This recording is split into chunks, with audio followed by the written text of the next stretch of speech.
نحمدہ و نصلی علی رسول الکریم اما بعد فاعوذ باللہ من الشیطان الرجیم بسم اللہ الرحمن الرحیم یا ایہا الانسان ما غرک بربک الکریم، اے انسان تجھے کس چیز نے اپنے رب کریم سے دھوکے میں ڈالے رکھا، الذی خلقک فسواک فعدلک، جس نے تجھے پیدا کیا پھر تجھے ٹھیک ٹھیک بنایا اور تیرے اندر اعتدال رکھا، فی ای صورت ما شاء رکبک، پھر جس صورت کے اندر چاہا تجھے جوڑ کر تیار کیا، کلا بل تکذبون بالدین، ہرگز نہیں بلکہ تم لوگ آخرت کو، اس دن کو جو جزا و سزا کا دن ہے، جھٹلاتے ہو، وَإِنَّ عَلَيْكُمْ لَحَافِظِينَ، بے شک تم پر نگہبان مقرر ہیں، کرامن کاتبین، وہ معزز لکھنے والے، یعلمون ما تفعلون،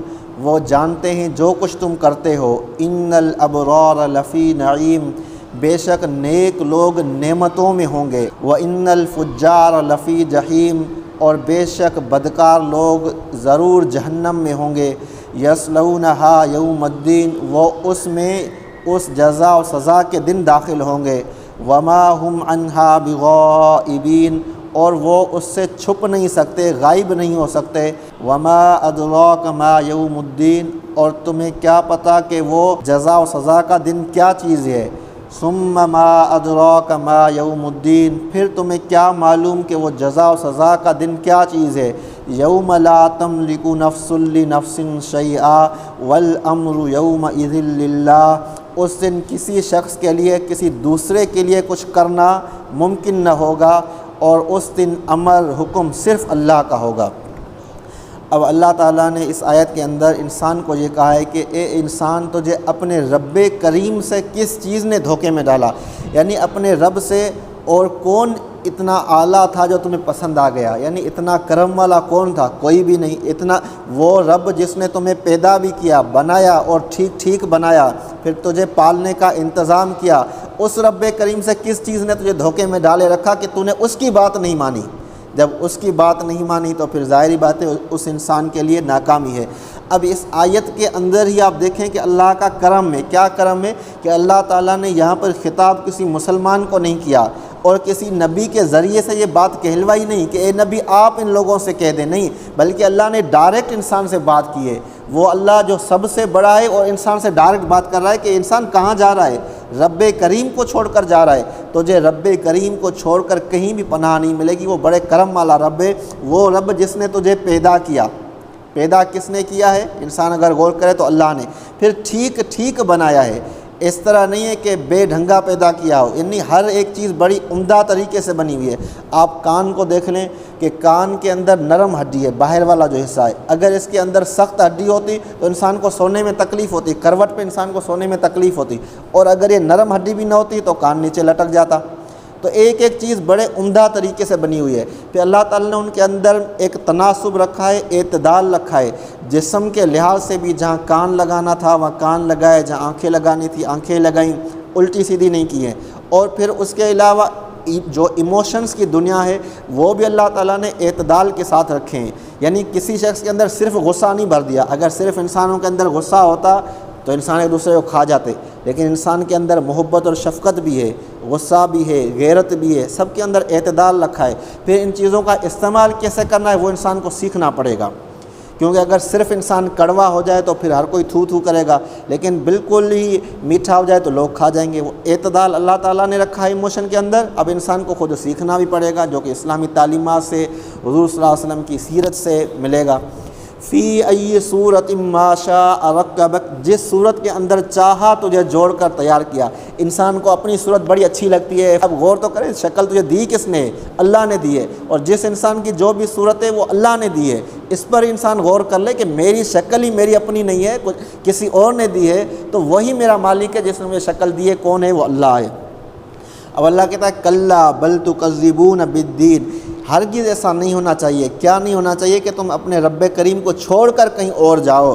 بلکہ تم لوگ آخرت کے دن کو، جزا و سزا کے دن کو جھٹلاتے ہو۔ وَإِنَّ عَلَيْكُمْ لَحَافِظِينَ، بے شک تم پر نگہبان مقرر ہیں۔ کون نگہبان؟ یعنی وہ فرشتے، کرامن کاتبین، وہ معجز لکھنے والے۔ وہ لکھنے والے معجز کیوں ہیں؟